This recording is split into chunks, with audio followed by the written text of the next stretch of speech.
আমরা নবম দশম শ্রেণীর সেট ফাংশন ক্লাসে আজকে আমরা নবম দশম শ্রেণীর সেট ফাংশন নিয়ে আলোচনা করব সাধারণ গণিতে।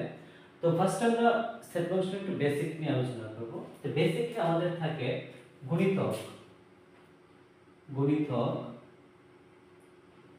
গুণিতক গুণনীয়ক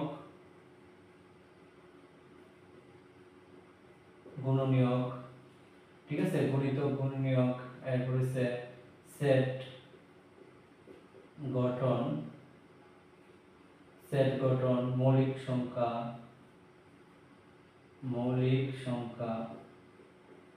ইত্যাদি বিষয় নিয়ে আমরা একটু আলোচনা করব।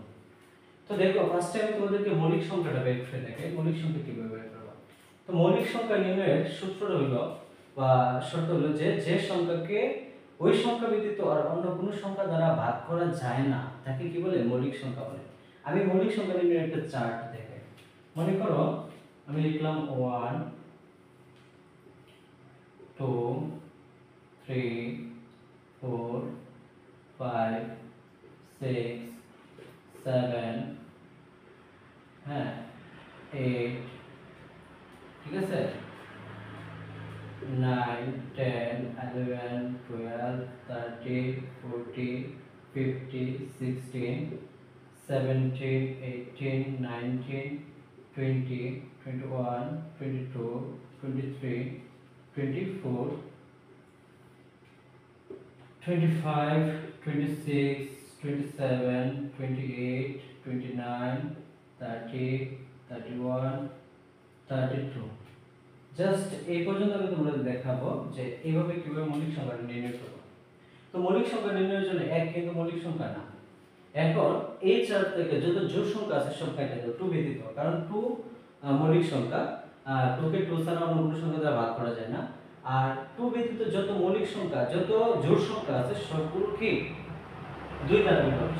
তাহলে আমি 2 রাখলাম, 4 কেটে দিলাম, 2 দোকানে 4, 3 দোকানে 6, 4 দোকানে 8, 8 এ ভাগ করা যায়, 10 এ ভাগ করা যায়, 12 14 16 18 20 22 22 23 দুইবার লিখছি, এটা হবে 24 24 26 28 30 25।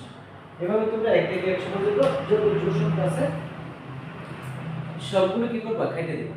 কেটে দেওয়ার পরে এখন দেখো এই সংখ্যাগুলোর মধ্যে কোন সংখ্যাগুলোকে ভাগ করা যায়। তো 2 এর ভাগ করা যায় না, 3 এর ভাগ করা যায় না, 5 এর ভাগ করা যায় না, 7 এর ভাগ করা যায় না, 9 এর ভাগ করা যায় 3 দ্বারা, 3 3 9, এটা কেটে দিলাম। 11 এর ভাগ করা যায় না, 13 এর ভাগ করা যায় না, 15 এর ভাগ করা যায়, 5 দ্বারা ভাগ করা যায়, 3 দ্বারা ভাগ করা যায়, 3 5 15, হ্যাঁ 5 দিয়ে দিল, 3 5 15, 17 এর যায় না, 19 এর যায় না, 21 এর ভাগ করা যায়, 3 7 21, 3 দেওয়া যায়, 7 দেওয়া যায়, 23 এর ভাগ করা যায় না, 25 এর ভাগ করা যায়, 25 এর ভাগ করা যায়, 5 5 এ 25, 27 এর ভাগ করা যায়, 3 9 27, 29 এর ভাগ করা যায় না, 31 এর ভাগ করা যায় না।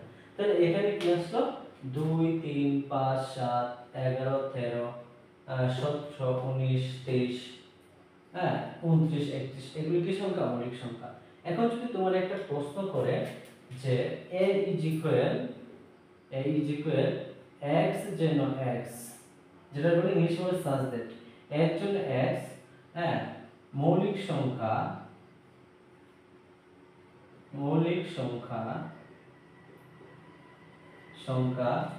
হ্যাঁ x এর বড় এবং 30 এর ছোট, x এর বড় এবং কি 30 এর ছোট। তাহলে এখানে বুঝাইতেছে যে 30 এর ছোট মৌলিক সংখ্যাগুলো লিখতে হবে। তো 30 এর ছোট মৌলিক সংখ্যাগুলো লেখার জন্য তোমরা ফার্স্টে কি করবা, সরাসরি লিখবা a is equal তালিকা পদ্ধতি 30 এর ছোট মৌলিক সংখ্যাগুলো লিখে দিবা। তো 30 এর ছোট মৌলিক সংখ্যা কেটা 2 3 5 7 11 30 70 90 23 29 31।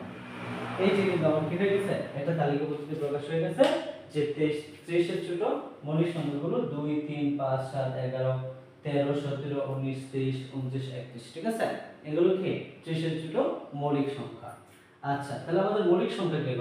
এখন যদি আমরা একটু আলোচনা করি যে গুণনীয়কটা কি? আমি একটু প্রশ্নই করে যাব, একটা গুণনীয়ক নিয়ে একটা প্রশ্নই করি। মনে করো x sorry a is equal, একটা সাইক্লোন পদ্ধতি আসতে পারে x জন্য x, ঠিক আছে, 18 এর গুণনীয়ক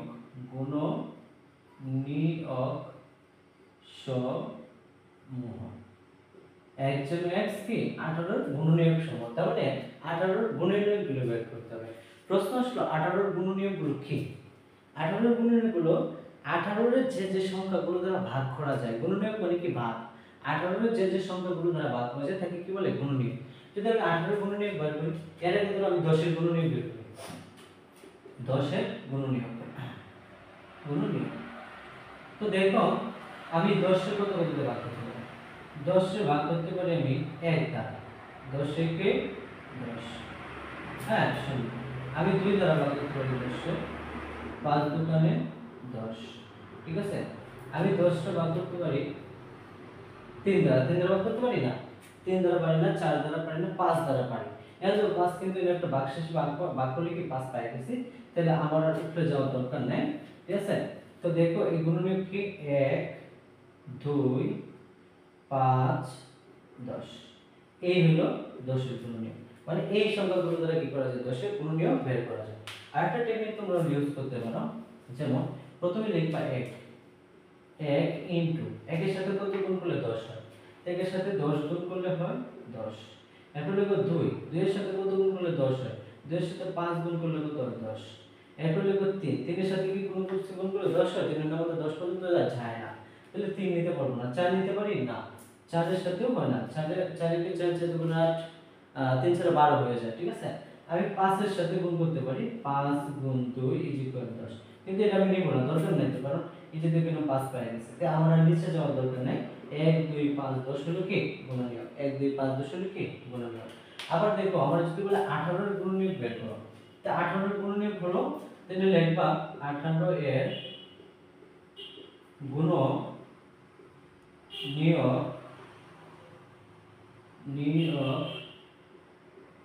সমূহ হবে ওই সমস্ত সংখ্যা, ওই সকল সংখ্যা যাদের দ্বারা 18 কে ভাগ করা যায়। একটু দেখো 18 কে কোন কোন সংখ্যা দ্বারা ভাগ করা যায়, তা আমি আমার শর্টকাট টেকনিক ইউজ করি। প্রথমে লিখব 1, 1 এর সাথে কত গুণ করব, কত গুণ করলে 18, তো 1 এর সাথে 18 গুণ করলে 18 কে 18। এরপর লিখব 2, 2 এর সাথে কত গুণ করলে 18 হবে, 2 এর সাথে 9 গুণ করলে কত, 9 দুগুণে 18। এরপর লিখব 3, 3 এর সাথে কত গুণ করলে 18 হয়, 3 এর সাথে 6 গুণ করলে কত হয় 18। এরপর লিখব 4, 4 এর সাথে কত গুণ করলে 18 হয়, 4 একে 4, 4 দুগুণে 8, 3 4 বড়, 4 5 3 4 বড়, 3 4 4 16, 4 5 20, তার মানে 4 দিয়ে ভাগ করা যায় না, যায় না। 5 দিয়ে ভাগ করা যায়, 5 দিয়ে যায় না, 3 5 15, 4 5 20 হয়ে যায় না, 6 দিয়ে যায়, এই যে 6 দিয়ে যদি ভাগ করা যায়, দেখো 6 কিন্তু আমি পাই গেছি, তা আমি আর নিচে যাব না, আর নিচে যাওয়ার দরকার নাই। এখন এটি যদি সাজাই দেই, তাহলে আমি লিখতে পারি a ইজ ইকুয়াল 18 গুণনীয়ক 1 2 3 6 9 18, 1 2 3 6 9 18, এগুলো কি 18 গুণনীয়ক। আচ্ছা, তাহলে আমাদের গুণনীয়ক গুলো আমরা গুণনীয়ক বের করতে পারবো, ঠিক আছে। আমরা যদি 20 এর গুণনীয়ক বের করব, 20 এর গুণনীয়ক, তাহলে লিখব 1, 1 এর সাথে কত গুণ করলে 20 হবে, 20 গুণ করলে 20 একে 20। এরপর 2, 2 এর সাথে কত গুণ করলে 20 হবে, 10 গুণ করলে 20 হয় 20। 3, 3 এর সাথে কি গুণ করলে 20 হয় না, হয় না, কারণ 3 এর নামটা 3 দিয়ে 20 টা ভাগ করা যায় না, তাহলে 3 বাদ দিলাম, 4, 4 দাও, 4 এর সাথে 5 গুণ করলে কি হয় 20, হ্যাঁ 6, 6 এর সাথে হয় না, 6 এর সাথে হয় না, 4 এর সাথে 4 এর পরে 5, তো 5 তো এখানে পাই গেছি, আমি নিচে যাব না, তাহলে 1 2 4 5 10 20, এগুলো কি 20 এর গুণনীয়ক, ঠিক আছে। আচ্ছা, তো দেখো আমি 20 এর গুণনীয়ক পাইছি। এখন যদি আমাকে বলে যে গুণিতক কি, প্রশ্ন আসলো গুণিতক কি, গুণিতক, প্রশ্ন আসলো গুণিতক মানে গুণ করা, গুণিতক মানে কি গুণ করা। যদি আমাদের বলে যে প্রশ্ন এরকম আসতে পারে a is equal x suggest x যেন x epsilon n, x epsilon n মানে x এর মানগুলো হবে n, আমি আগের প্রশ্নগুলোতে এপসিলন লিখি না, ওইটাতে এপসিলন লিখে নিবা, x এপসিলন n মানে কি x এর মানগুলো n, এখন প্রশ্ন আসলে n নাকি n ইজ ইকুয়াল পূর্ণ সংখ্যা, সরি স্বাভাবিক সংখ্যা, স্বাভাবিক সংখ্যা, হ্যাঁ যেমন 1 2 3 4 5 6 7 8 9 10 এই যে সংখ্যাগুলো সেগুলোর উপর স্বাভাবিক সংখ্যা। আবার আরেকটা আছে z, z টা বলে পূর্ণ সংখ্যা। পূর্ণ সংখ্যা যেমন মনে করো 0 1 2 3 লিখলাম, তাই পূর্ণ সংখ্যা হবে -1 -2 -3, মানে প্লাস মাইনাস মানে মিলাই কি হবে পূর্ণ সংখ্যা। আর যদি বলে n তার মানে n হবে স্বাভাবিক সংখ্যা। তাই আমরা বলবো x x x epsilon n x such that x epsilon n এটা হবে এরকম x such that x epsilon n, ঠিক আছে, মনে করো 3 এর গুণিতক গুণিতক হ্যাঁ x অপেক্ষা বড় 20 এর ছোট, তাদের এটা সেট গঠন করতে এটা কি করো তালিকা পদ্ধতিতে প্রকাশ করো। তাহলে আমাদের দেখতে হবে যে 3 এর গুণিতক 20 এর ছোট কোনগুলো আছে। আমি যদি লিখি 3 x 3 কে 3 3 into 2 3 দুগুণে 6 3 into 3 3 3 9 3 into 4 3 6 12 3 into 5 3 5 15 3 into 6 3 6 18 3 into 7 3 7 কত 21, কিন্তু আমি তো 21 নিতে পারবো না কারণ আমার বলছে 20 এর ছোট, তাহলে আমি এটা নিতে পারবো না। তো যদি না নিতে পারি তাহলে আমার 3 এর গুণিতক কোনগুলো ইজ ইকুয়াল কি লিখতে পারি 3 6 9 12 50 80, এগুলো কি 3 এর গুণিতক। ক্লিয়ার, একদম ক্লিয়ার। তো আজকে দেখো আমরা কি কি নিয়ে আলোচনা করলাম। আজকে গুণিতক গুণনীয়ক সেট গঠন মৌলিক সংখ্যা দেখলাম। আমরা আগামী ক্লাসে ইউনিয়ন এন্ড ইন্টারসেকশন নিয়ে আলোচনা করব। কি নিয়ে আলোচনা করব? ইউনিয়ন এন্ড ইন্টারসেকশন, যেটা আমরা বলি কমন সেট এন্ড সংযোগ সেট। আমি কমন সেট সংযোগ নিয়ে বিস্তারিত আলোচনা করার পরে আমরা বাকি ক্লাসগুলো শুরু করব। তাহলে এই বেসিক ক্লাসগুলো যারা করা থাকবে এরা অবশ্যই পরের ক্লাসগুলোতে একদম ভালো কিছু করবে, ঠিক আছে। এ পর্যন্ত সুস্থ থাকবো সবাই, আল্লাহ হাফেজ।